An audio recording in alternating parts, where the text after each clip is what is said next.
クルドットっぽい感じも一番美味しかったです。ほろほろと崩れやすいんです。凍ったまま入れます。下オーブンで8分焼きました。分だけを焼くことにしました。朝食の完成です。ごきげんよう、あすママです。コストコ購入品、アレンジやルーティンを交えてご紹介します。チャンネル登録もお願いします。デニッシュチョココルネ8個1398円です。ベーカリーコーナーの新商品です。1個あたりは 174.75 円。加工日は今日、消費期限はあさってです。長さは15センチくらい、重さは 100g、471キロカロリーです。デニッシュ生地に粉糖がまぶしてあるのでミニクルドットっぽい感じもしますね。チョコは半分くらいまでしか入っていませんが、お味のバランスとしては良いです。高カロリーなので全部縦半分に切っちゃいました。プリマ生パスタ4種セット 800g 998円から200円オフは11月30日までです。製造は千葉県。要冷蔵で賞味期限は12月5日です。購入日含めて12日です。黄色はタヤリン、緑はほうれん草入りタリアテッレ、白はピチ、赤はトマト入りタリアテッレ。カラフルなのでクリスマスパーティーに良さげですね。それぞれ太さが違いますので茹で時間も異なります。ピチを使ってみました。茹で時間は6分です。うどんのような太麺なのでトマト系のソース、アマトリチャーナかナポリタンが合うかなと思いました。玉ねぎとピーマンとカナディアンベーコンとミニトマトを炒めたらケチャップとソースを入れます。茹でたピチとバターと牛乳を加えて絡めます。器に移してブラックペッパー、粉チーズ、パセリをかけます。喫茶店風のナポリタンです。ピチはもちもちした食べ応えのある麺です。今まで作ったナポリタンで一番美味しかったです。パイナップルケーキ 35g が20個、3698円から800円オフです。1個あたりは 144.9 円。原産国は台湾。製造日は9月22日で、賞味期限は12月31日です。ご存知の方も多いと思いますが、台湾パイナップルケーキはアイリッシュケーキのようなものではなく、饅頭に分類されるケーキです。長辺は 4.5 センチ、短辺は3センチ、厚さは17ミリくらいです。34.4 グラムで 154.8 キロカロリーです。バター風味のクッキーのような皮はほろほろと崩れやすいですが、ジャムっぽいあんはねっとりとしているのでバランスが良いです。パイナップルの香りと甘酸っぱさが効いていてとても美味しいです。松屋鶏野菜味噌 1kg 1380円から300円オフは11月26日までです。メルマガ掲載品です。製造は石川県。賞味期限は来年の4月です。約5ヶ月です。麺類や炒め物にも使えますが、今回は鍋にします。鶏野菜味噌 100g と水 400ml から 500ml くらいを混ぜてから土鍋に入れます。土鍋に白菜の硬い部分とささがきにしたごぼうを入れて火にかけます。沸騰したらスターゼン鶏生団子を凍ったまま入れます。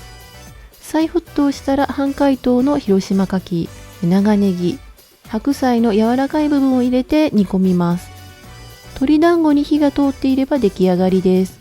少ししょっぱめですけれども美味しいです。味噌のおかげで牡蠣の磯臭さも感じず美味しくいただけました。締めはうどんにしました。フレンチプチフォーペストリー24個入り1998円です。4種類のフレーバーが6個ずつ並んでいます。原産国はフランス。賞味期限は12月5日です。購入日含めて12日です。上からクラスト生地の3チーズ、ガーリックブレッド、シュー生地のエメンタールチーズ、パイ生地のブリーチーズです。4種類を1つずつ食べると 196.6 キロカロリーです。半分は潰れないようにトレイごとフードセーバーで保存します。180度に予熱したオーブンで8分焼きました。ガーリックブレッドはガーリックが効いていて美味しかったです。グリーンやパセリですけれどもガーリックが勝っています。他3つはチーズや生地もそれぞれ工夫があり楽しいアソートです。どれも美味しくて映えるのでパーティーにおすすめです。ローディッドマッシュドポテト 100g あたり207円で2042円です。メルマガ掲載の新商品です。加工日は今日、消費期限は明後日です。マッシュポテトを丸く固めた上にバターが乗せてあります。ショルダーベーコンビッツやチーズもたくさん散りばめてあるのでごちそう感はあります。アルミトレイごと180度のオーブンで30分焼くとのことですが、今回は半分だけを焼くことにしました。半分でもかなりの量ですね。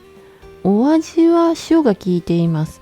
舌触りはアイダホアンのパウダーを使ったマッシュポテトと同じで粉っぽさがあります。ベーコンのスモーキーな香りと塩気もあって美味しいです。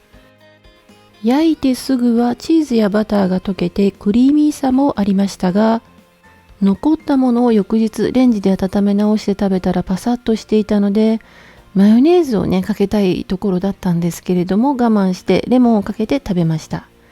残りの半分はスコップコロッケにしてみました。レンジで加熱してからサラダ油を含ませて炒めたパン粉を乗せて180度に予熱したオーブンでこんがりするまで焼きました。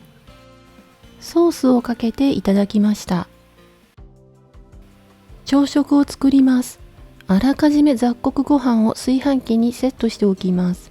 お米2合と水を入れてからスーパーフードミックスとお水 60ml を足し予約タイマーをセットします。味噌汁を作ります。水にだしを入れて火にかけます。沸騰したら鶏、野菜、生団子を入れて4分煮ます。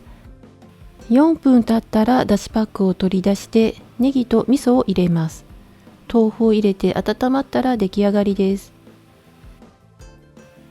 味噌汁を作っている間にレンコンとサバ缶と卵の炒め物を作ります。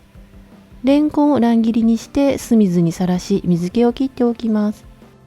フライパンにごま油をひいてからレンコンを焼くように炒めます。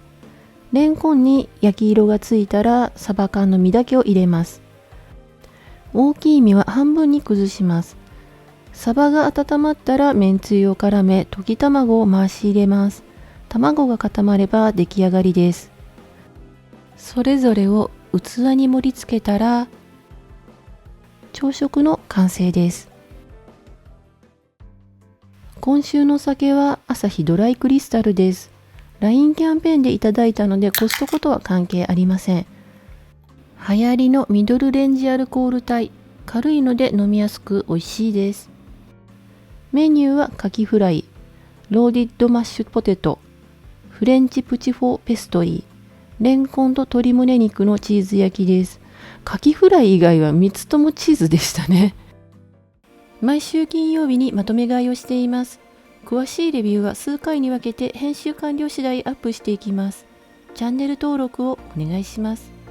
概要欄にご紹介しきれなかった購入品も含めた価格情報などを載せています。お買い物の参考になさってください。今回も最後まで見てくださりありがとうございました。